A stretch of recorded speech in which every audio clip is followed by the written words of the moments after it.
Hello friends, welcome to toppers world.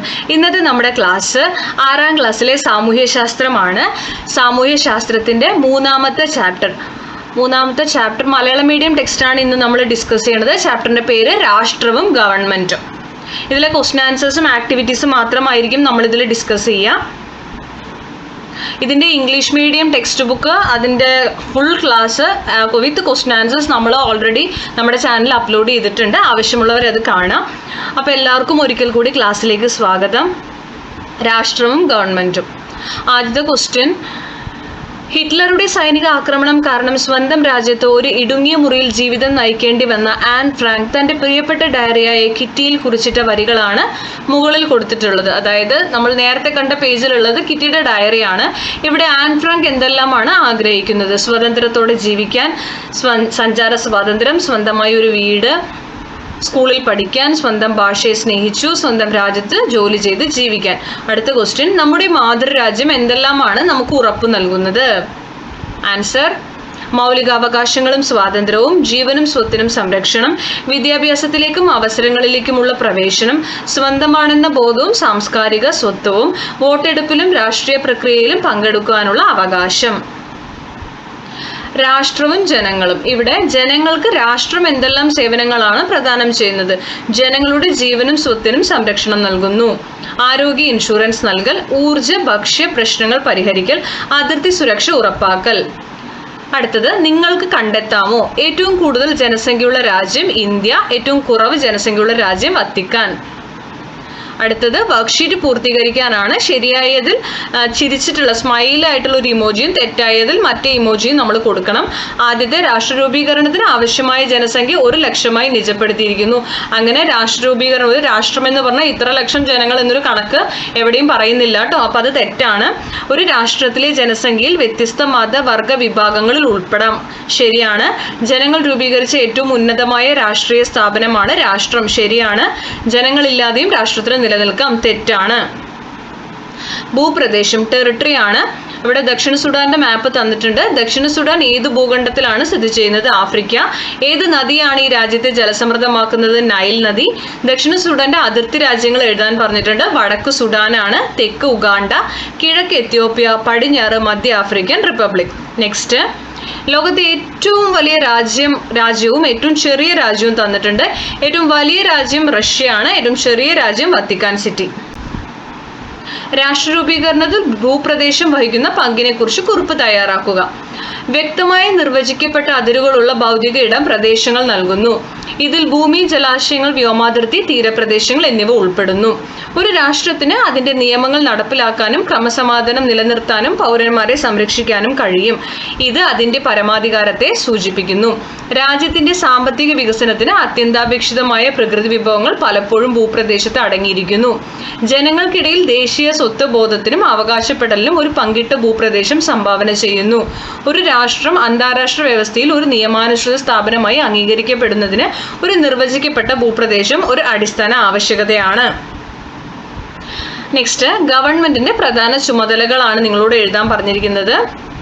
ക്രമസമാധാനം കൈകാര്യം ചെയ്യുക, പ്രതിരോധം കൈകാര്യം ചെയ്യുക, വിദേശ ബന്ധങ്ങൾ നടത്തുക, റോഡുകൾ, പാലങ്ങൾ തുടങ്ങിയ അടിസ്ഥാന സൗകര്യങ്ങൾ ഒരുക്കുക, കുടിവെള്ളം, വൈദ്യുതി എന്നിവ ലഭ്യമാക്കുക, വിദ്യാഭ്യാസം കൈകാര്യം ചെയ്യുക, രാഷ്ട്രത്തിന്റെ പരമാധികാരവും ഐക്യവും കാത്തുസൂക്ഷിക്കുക.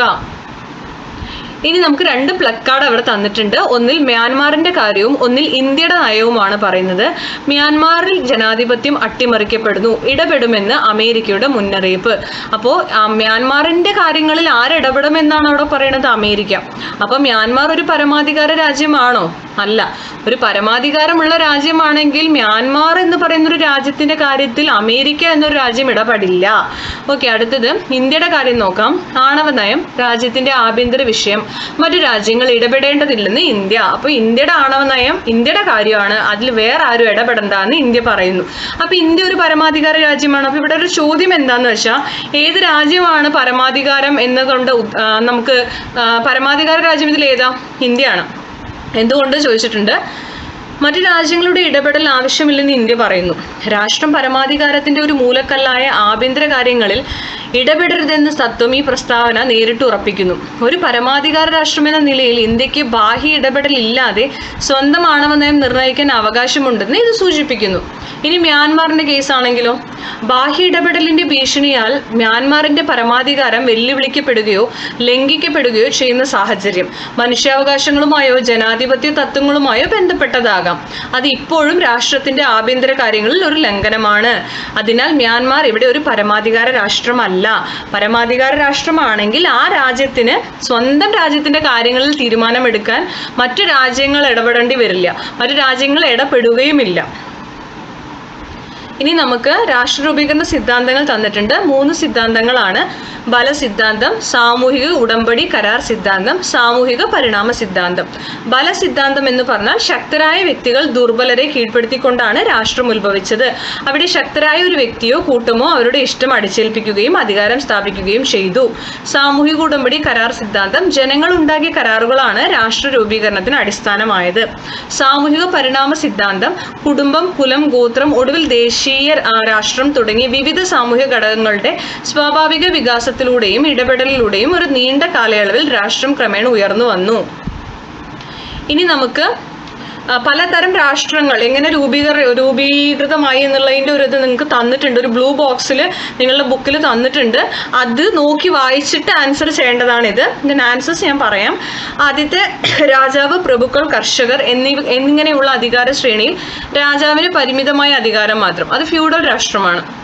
അടുത്തത് യുക്തിചിന്ത, ശാസ്ത്രബോധം, വ്യവസായ വിപ്ലവം, ദേശീയബോധം എന്നിവ ഇത്തരം രാഷ്ട്രങ്ങളുടെ ആവിർഭാവത്തിന് കാരണമായി. ദേശരാഷ്ട്രങ്ങൾ, വെങ്കലയുഗ സംസ്കാര കേന്ദ്രങ്ങൾ ഈ ഭരണ സംവിധാനത്തിൽ ഉൾപ്പെടുന്നു. പൗരസ്ത്യ ഭരണ സംവിധാനങ്ങൾ, ഒരേ വർഗത്തിലുള്ള ജനനം, പൊതു താല്പര്യങ്ങൾ, ഒരേ സാമ്പത്തിക പ്രവർത്തനങ്ങൾ എന്നിവ ഈ വിഭാഗം രാഷ്ട്രത്തിന്റെ പ്രത്യേകതകളാണ്. ഗോത്രരാഷ്ട്രം. അടുത്തത് രാഷ്ട്രവും ഗവൺമെന്റും തന്നിട്ടുണ്ട്. രാഷ്ട്രത്തിന്റെ അവിടെ മുകളിൽ തന്ന പട്ടികയെ വെച്ചിട്ട് നമുക്ക് ശരിയായതെടുത്ത് എഴുതിയാൽ മതി.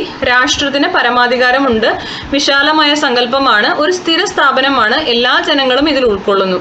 ഗവൺമെന്റോ മാറിക്കൊണ്ടിരിക്കുന്നതാണ്, രാഷ്ട്രത്തിന്റെ ഒരു ഘടകമാണ്, ഭരണാധികാരികളും ഉദ്യോഗസ്ഥരും ഇതിൽ ഉൾപ്പെടുന്നു, പരമാധികാരം വിനിയോഗിക്കുന്നത് ഈ ഏജൻസിയിലൂടെയാണ്. ഇനി നമുക്ക് ഗവൺമെന്റിന്റെ 3 എന്ത് തന്നിട്ടുണ്ട്, അധികാര വിഭജനം 3 തലങ്ങളിലാണ് ഗവൺമെന്റിന്റെ. അതായത് നിയമനിർമ്മാണം, കാര്യനിർവഹണം, അതുപോലെ തന്നെ നീതിന്യായം. അങ്ങനെ 3 എണ്ണമാണ് ഉള്ളത്. ആ 3 എണ്ണം ഏതിലേക്ക് വരുന്നു എന്നാണ് നമ്മൾ എഴുതേണ്ടത്. അപ്പോൾ അത് നമുക്ക് നോക്കാം. കോടതി നടപടിക്രമങ്ങൾ തത്സമയം സംരക്ഷണം ചെയ്യുന്നതും സുപ്രീം കോടതി. കോടതിയൊക്കെ ഏതിലാണ് വരിക? നീതിന്യായ വിഭാഗമാണ്. വിദ്യാഭ്യാസ അവകാശ നിയമം കർശനമായി നടപ്പാക്കാൻ ഒരുങ്ങി ഗവൺമെന്റ്. കാര്യനിർവഹണമാണ്. പരിസ്ഥിതി സംരക്ഷണം നിയമ ഭേദഗതിയാണ്. നിയമനിർമ്മാണ വിഭാഗമാണ്. സ്കൂളുകളിൽ ഹരിതചട്ടം കർശനമായി പാലിക്കണം, വിദ്യാഭ്യാസ വകുപ്പ്. കാര്യനിർവഹണ വിഭാഗമാണ്. ട്രാഫിക് നിയമ പരിഷ്കരണവും പുരോഗതി അറിയിക്കണമെന്ന് കോടതി. ഇവിടെ 2 കാര്യങ്ങൾ വരുന്നുണ്ട്. ഒന്ന്, ട്രാഫിക് നിയമം പരിഷ്കരിച്ചിട്ടുണ്ട്, പുരോഗതി അറിയിക്കണമെന്ന് കോടതിയും വരുന്നുണ്ട്. സോ ഇവിടെ നീതിന്യായവും വരും, കാര്യനിർവഹണവും വരുന്നുണ്ട്. പുതിയ ഗതാഗത നിയമ പരിഷ്കാരത്തിന് അംഗീകാരം നൽകി പാർലമെന്റ്. നിയമനിർമ്മാണ വിഭാഗമാണ്. ഓക്കെ, അപ്പോൾ ഇത്രയുമാണ് നമുക്ക് ഈ ഒരു ചാപ്റ്ററിൽ വരുന്ന ക്വസ്റ്റ്യൻ ആൻസേഴ്സും കാര്യങ്ങളും. അപ്പോൾ ഈ ചാപ്റ്ററിൻ്റെ മൊത്തം ക്വസ്റ്റ്യൻ ആൻസേഴ്സ് ഇവിടെ കഴിഞ്ഞിട്ടുണ്ട്. നിങ്ങൾക്ക് ക്ലാസ്സുകൾ ഇഷ്ടപ്പെടുന്നുണ്ടെങ്കിൽ നിങ്ങൾ ലൈക്ക് ചെയ്യുക, ഷെയർ ചെയ്യുക, സബ്സ്ക്രൈബ് ചെയ്യുക.